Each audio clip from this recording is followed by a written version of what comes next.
buenos días. Estamos a miércoles y vamos a comenzar hoy a meditar en el libro de Job y extraer algunos de los párrafos que mi padre escribió en el libro titulado Lo asombroso del libro de Job. En la página 31, él va a titular El propósito del libro de Job.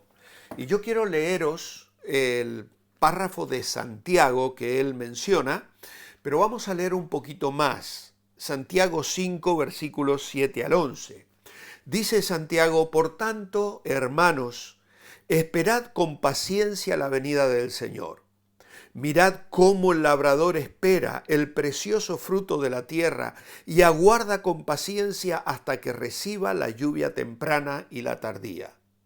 Tened también vosotros paciencia y manteneos firmes, porque la venida del Señor está cerca.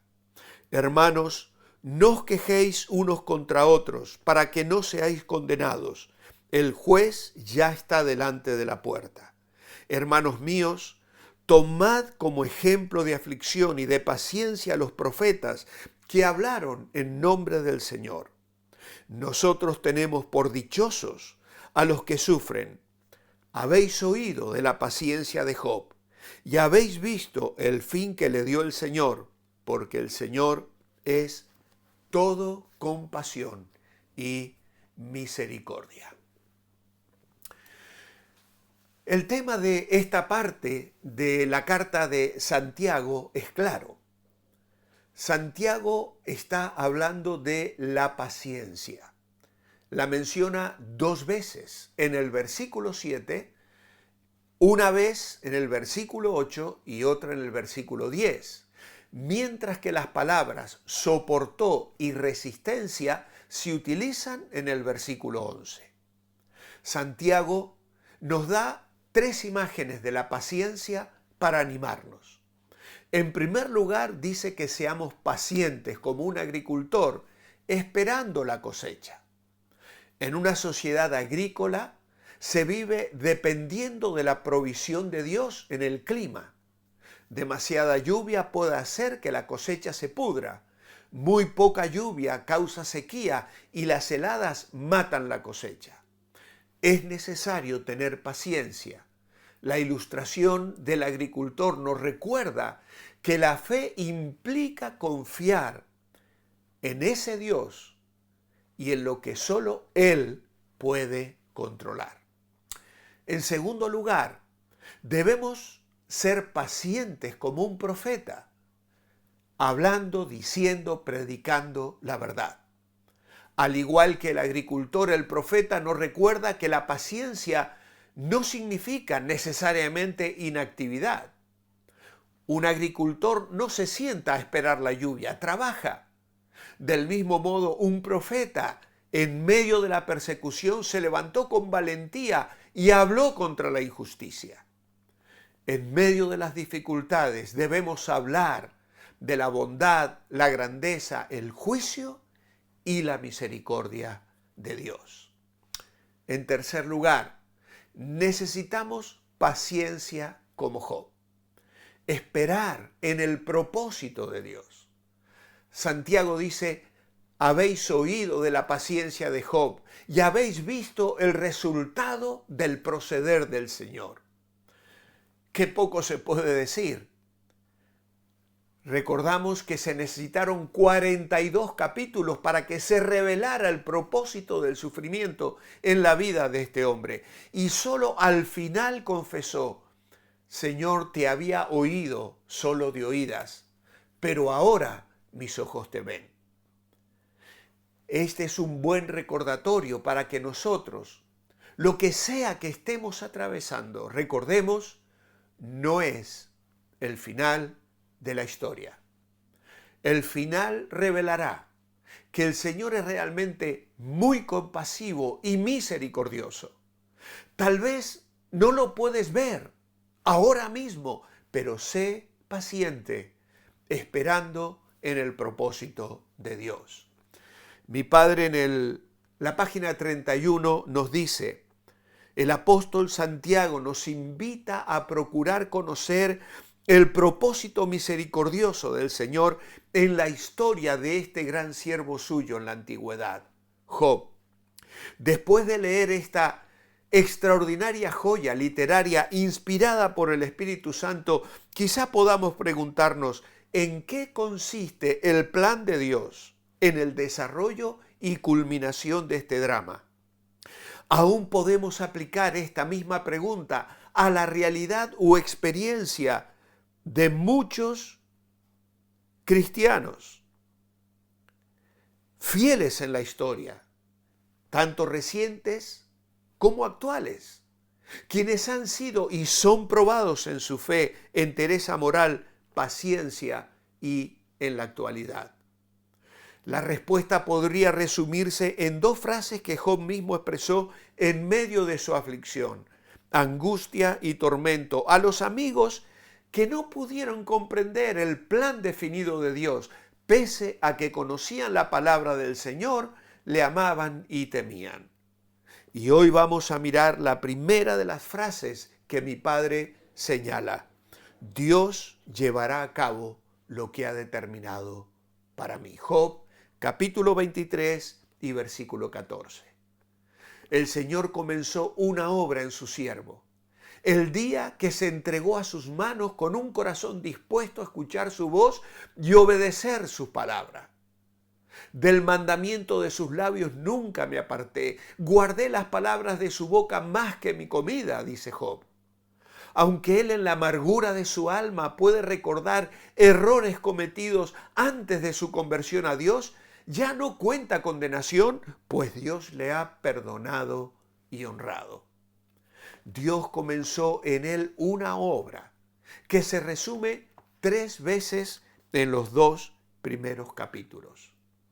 En el capítulo 1, versículo 1 dice: hubo en la tierra de Uz un varón llamado Job.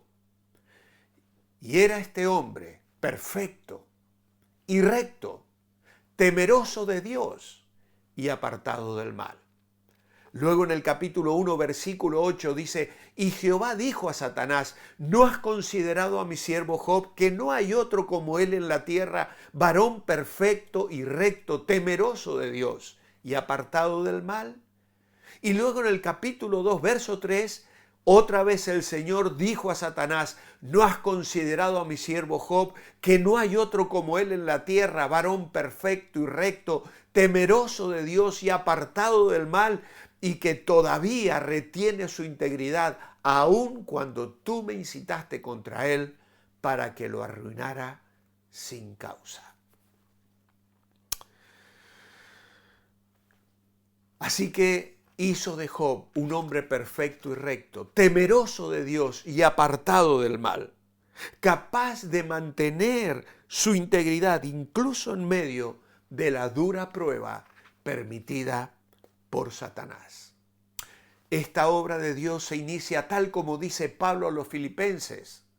En el capítulo 1, versículo 6, estoy persuadido que el que comenzó en vosotros la buena obra, la perfeccionará hasta el día de Jesucristo. Esta actividad y obra de Dios a través de su palabra y espíritu es constante, hasta presentarnos sin mancha ni arruga, ni cosa semejante delante de su gloria, es decir, irreprensibles, como dice Pablo en Efesios 5, 26 y 27. La obra de Dios en cada uno de sus hijos y siervos es permanente. Como el joyero divino que acrisola la plata y el oro en la hornaza, según Proverbios 17:3, Dios pone a prueba los corazones para perfeccionarlos cada día más y formar en cada uno la imagen de su Hijo. Lo hizo en su momento con Abraham, cuando le pidió que colocara a su propio hijo, su único y amado, sobre el altar. Como resultado de esta prueba, Abraham fue llamado amigo de Dios. Job dijo que el Señor acabará lo que ha determinado para él, aunque no entendiera completamente el significado de esas palabras.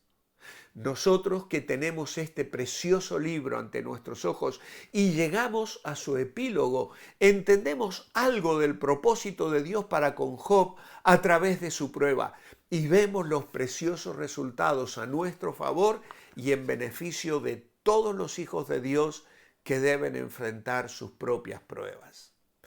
En él encontramos una fuente de aguas inagotables para saciar nuestra sed de consuelo y aliento y para comprender el sentido de Romanos 8:28. Sabemos que a los que aman a Dios, todas las cosas les ayudan para bien. Esto es, a los que conforme a su propósito son llamados. El apóstol Santiago nos invita a considerar el propósito o fin del Señor, para que nos sintamos felices o bienaventurados en las pruebas o sufrimientos que Él en su gracia y sabiduría permite en nuestra peregrinación. El apóstol Pedro también nos asegura esto en su primera carta, capítulo 4, versículos 12 al 14. Podemos confiar en que el Señor terminará a la perfección lo que ha determinado hacer en cada uno de nosotros. Me emociona leer estos párrafos, me parece ver a mi padre hablando sobre estas cosas, comunicando bendición, con estas realidades basadas en la palabra de Dios, que hoy anhelo y oro sean de bendición también para nuestras vidas. Sin duda, algunos de los que me escucháis estáis atravesando pruebas muy difíciles. No te desanimes, el Señor llevará a cabo lo que ha determinado para ti. Ten paciencia, el Señor es justo y misericordioso y tiene un propósito para ti y para mí. Amado Dios, gracias te damos por esta seguridad, por este mensaje inspirador. Ayúdanos al entrar en estos devocionales en el libro de Job. Gracias por el mensaje de tu palabra, que tu Santo Espíritu, como hemos hablado el lunes, el martes, trae a nuestra mente y a nuestro corazón para nuestro consuelo, para nuestro aliento, para nuestra dirección frente a las situaciones que enfrentamos cada día. Recibe nuestra gratitud. Oramos a ti en el nombre de Jesús. Amén y amén. Mañana seguimos con el segundo párrafo de este apartado del libro de Job. Manteneos bendecibles.